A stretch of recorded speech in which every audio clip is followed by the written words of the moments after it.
उसकी आंखों में तेज भड़क रही थी। उसके चेहरे पर गुस्से की लकीरें साफ झलक रही थी और सामने खड़ी थी ईशा। वही ईशा जिसकी मासूमियत और सच्चाई ने कई बार सूरज के दिल को झकझोर दिया था, लेकिन फिर भी वह अपने जिद्दी स्वभाव से पीछे हटने को तैयार नहीं था। सूरज गरजते हुए बोला, ईशा, बस करो यह नाटक। तुम्हें समझ में क्यों नहीं आता? तुम्हारी ये ऊटपटांग हरकतें मुझे बिल्कुल पसंद नहीं। बार बार मेरे रास्ते में आकर मुझे बदलने की कोशिश मत किया करो। मैं जैसा हूं वैसा ही रहूंगा।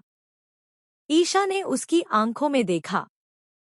वहां सिर्फ गुस्सा नहीं था, बल्कि एक अजीब सी पीड़ा छिपी हुई थी।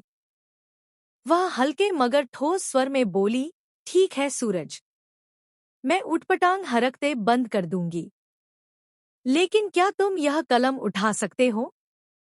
इस कलम को पकड़कर साबित कर सकते हो कि तुम्हारे अंदर भी एक अच्छा इंसान छिपा है। बस एक बार कोशिश करके तो देखो। ईशा ने टेबल पर पड़ी हुई कलम सूरज की तरफ बढ़ा दी। वह कलम मानो अच्छाई का प्रतीक बन चुकी थी।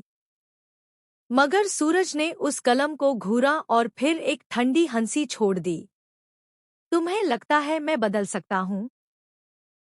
मेरी पहचान एक गुंडे की है और मैं हमेशा गुंडा ही रहूंगा। तुम्हारी ये बातें, ये सपने मेरे लिए किसी काम के नहीं। ईशा के चेहरे पर निराशा की छाया आई, लेकिन उसके हौसले टूटे नहीं। वह और पास आकर बोली, नहीं सूरज, इंसान की पहचान उसके कर्मों से होती है। आज तक तुमने जो किया, वह अंधेरे में किया। लेकिन अगर तुम चाहो तो कल से रोशनी का रास्ता चुन सकते हो। भगवान ने हर इंसान को मौका दिया है और शायद यही तुम्हारा वक्त है। मत भूलो, बदलाव ही इंसान को महान बनाता है। सूरज का गुस्सा अब और भड़क चुका था। उसके हाथ अपने आप ही कमरे के कोने में रखी बंदूक की तरफ बढ़ गए। उसने झटके से बंदूक उठाई और सीधे ईशा की ओर तान दी। बस, अब और एक शब्द मत कहना। तुम जानती भी हो किससे टकरा रही हो। मैं गुंडा हूं और हमेशा गुंडा ही रहूंगा। मुझे बदलने की कोशिश करना बंद करो, वरना यह बंदूक तुम्हारे सीने को चीर देगी। कमरे की हवा अचानक भारी हो गई। बंदूक की नली के सामने खड़ी ईशा ने एक पल के लिए भी डर नहीं दिखाया। उसकी सांसें स्थिर थीं। उसकी आंखों में अटूट विश्वास था।